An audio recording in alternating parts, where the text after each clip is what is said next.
Our guest today is Sterling Davis, the player coach with the Scottish Rocks basketball team this season. Hey, Sterling. How you doing? Morning, Okay. Well, Yes, sir. 6'7" you are. Yes, I am. Yeah. Yes, I am. How's the coaching going?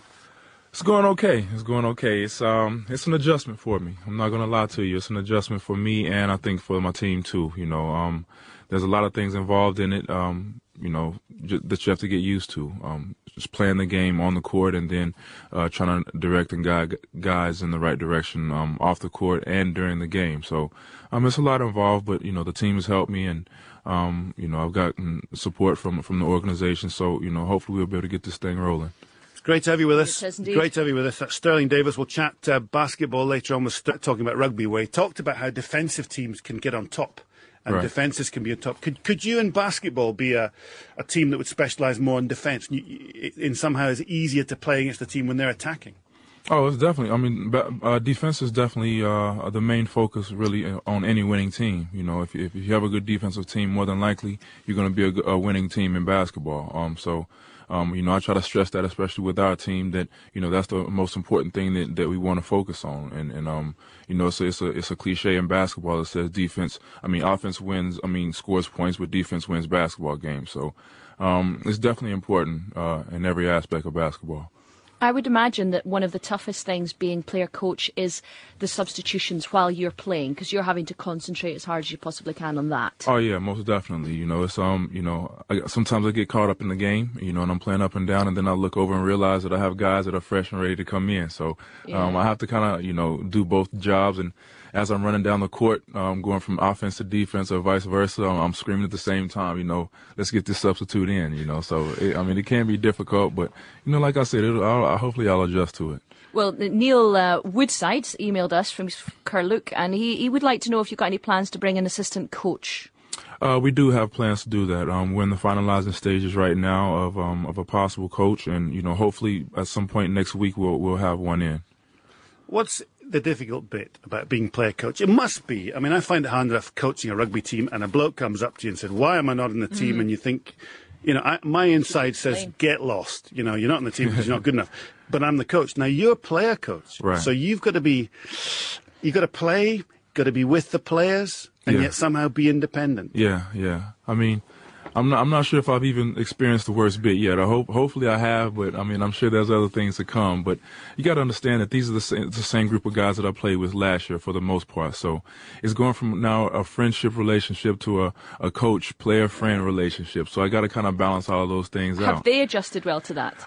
They've done good so far. I don't know what they're saying behind my back, but from what they tell me to my face, they seem to be adjusting fine with it. It seems like when I met you just at the beginning of the season, I interviewed you about just the season ahead, and you were carrying the balls into training. Oh yeah, that's part of the duties now, and sometimes I ask myself, like, what am I doing? What am I doing? Because it's just a complete different role than it was last year, but that's part of it, and I knew that going into it, and that was something I was willing to accept. One of the interesting things about your team this year is it's struggling a bit. Yes. And when it comes to the games, you're losing in the last couple of minutes. Yes, it is. And that was a little bug we had last year, and it's kind of boggling my mind right now because we do have some experience on the team. We're a close-knit team. We've played together before, but we're just losing that concentration in the last 2 minutes for some reason. So I think if we can get over that hump of doing that, then we'll win 80-85% of our games, which will help us. We have a good group of guys, and it's no doubt that we have great players on the team, but we just have to, come together and understand what's going on, and that in the last couple of minutes of the game, we have to concentrate better. Sterling, great to have you with us. That's Sterling Davis, the coach of the Rocks, who I suspect has never been gliding. I don't think so. Well, I tell you, you would love this. You would love an email. Matt McQueen is saying, just a message to Sterling. It's a rough start to the season, he says, but the Rocks still look like a winning team. Sterling's passion for the game really shows during timeouts when he's coaching.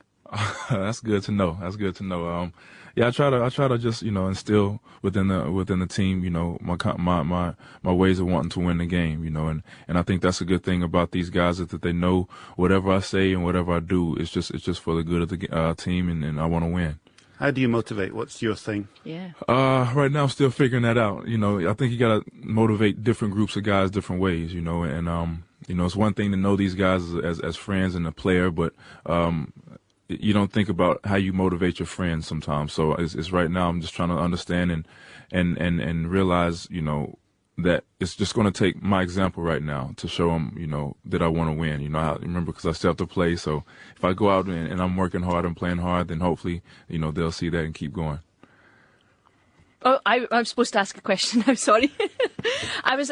What always strikes me about the Scottish Rocks is there's a real sense of family about it. You always talk about them as if they're your brothers as well. Yeah. We, you know, you spend a lot of time with them. You know, we travel a lot on the road. You know, we're the only team in Scotland, so you know we got long road trips for the most part, and you know that gives us time to bond together. You know, and we put together a good group of guys, you know, and that's one of the things that the Rocks organization tries to do is make sure we get character guys and more than just players, you know, and I think they've done a good job with that, and we've kind of meshed together. Oh, I was just going to say, you've got a match tomorrow, a home game at Braehead. Right. Tip-off's at... What's today? Oh, yeah, 5. 5 o'clock. Yeah, coach. What's happening here? But for those that don't really know much about the British Basketball League, who are the biggest teams in the British Basketball League, in your mind? We are first. No, but Newcastle always has a good strong team, and they would be kind of considered our biggest rivals. You know, every time we play them, it's always it's a big game, and it's a close game. You know, we went into double overtime against them this season already, and it was down to last second shots. So Newcastle's a good team, and Guildford's doing good this year, and Sheffield, they always have a solid team too. So those are the three main teams who are really, you know, in contention this year. And I'm including us. You know, we're still in the running for it. And I think we will continue to build and get better and get on a winning streak. Last thing before we move on, I'm always fascinated when I go and cover, say, the Harlem Globetrotters, right, going into a school in Paisley, right? You've got these massive black men. You're 6'7", and you wander into a school full of little Scottish kids. What do they make of you? They're pretty much in awe and just without words, you know, and it's just like, you know, you have to kind of bring your soft side out of them, because I think they can kind of be intimidated at times. Because you do a lot of community work, don't you? You've been in Kilmarnock, you've been all over the place. Yeah, we do. We do quite a bit of that, and you know, just to give the kids a chance to, you know, just see firsthand how we are as people, and not just a sports player, you know, and I think that's good for them to get that, and it motivates them, and maybe, you know, if football is not their thing, or if it is their thing, you know, just opens their eyes up to, you know, other avenues in sports. So I think it's good for them. And if anyone wants to go and watch, you really should go and watch Everton Tigers tomorrow, right. 5 o'clock, Braehead Arena. It's a great thing to go and see. Sterling, thanks for being with us. You're listening to BBC Radio Scotland.